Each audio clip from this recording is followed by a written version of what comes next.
மறைந்து வரும் பாரம்பரிய கலையை மீட்டெடுக்கும் நோக்கத்துடன் சலங்கை நாதம் எனும் பரதநாட்டிய படைப்பு பேரா இப்போவில் மிக கோலாகலமாக நடைபெற்றது.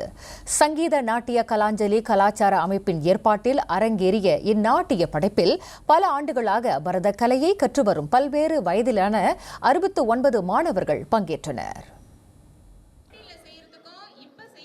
பல ஆண்டு காலமாக இப்போவில் பரதநாட்டிய வகுப்பை தொடர்ந்து நடத்தி வரும் நடன ஆசிரியை ஸ்ரீமதி உஷா நந்தினி மணியத்தின் மேற்பார்வையில் இந்த மாபெரும் படைப்பு ஏற்பாடு செய்யப்பட்டது. இதில் 13 பாடல்கள் பிள்ளைங்க நடனம் புரிஞ்சார்கள்.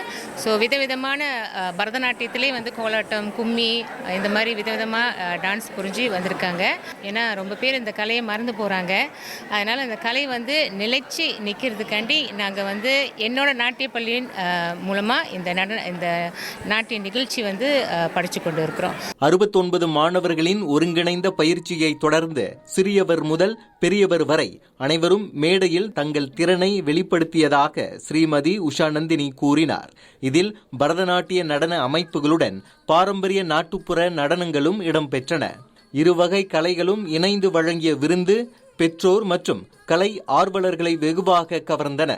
69 மாணவர்களும் ஒரே மேடையில் சலங்கை ஒலிக்க ஒருங்கிணைந்து நடனமாடிய காட்சி மண்டபத்தை நிறைத்திருந்த பார்வையாளர்களிடம் பெரும் வரவேற்பை பெற்ற நிலையில் இதுபோன்ற முயற்சிகள் தொடர்ந்து மேற்கொள்ளப்பட வேண்டும் என்று பேரா மலேசிய இந்து சங்க உதவி தலைவர் சுந்தரராஜன் நல்லப்பன் தெரிவித்தார்.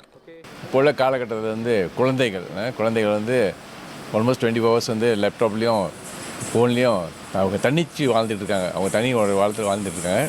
அதனால் இந்த பரதம் என்பது பாரம்பரிய விளையாட்டுகள், பாரம்பரிய நடனம் என்பது மென்டலி அண்ட் ஃபிசிக்கலி அவங்களுக்கு பெரிய உறுதுணையாக இருக்கும்.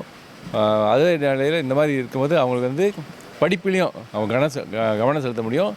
மேலும் பிள்ளைங்க வழி தவறி போகாமல், வேறு வழி தவறி போகாமல் இருக்கிறதுக்கு இந்த மாதிரி ஒரு பாரம்பரிய நடனங்கள் ரொம்ப உறுதுணையாக இருக்கும். பேரா இப்போ YRSK மண்டபத்தில் நடைபெற்ற இதுபோன்ற பாரம்பரிய படைப்புகள் பரதநாட்டிய கலைக்கு புத்துயிர் அளிக்கும் என கலைத்துறையினர் பாராட்டு தெரிவித்தனர்.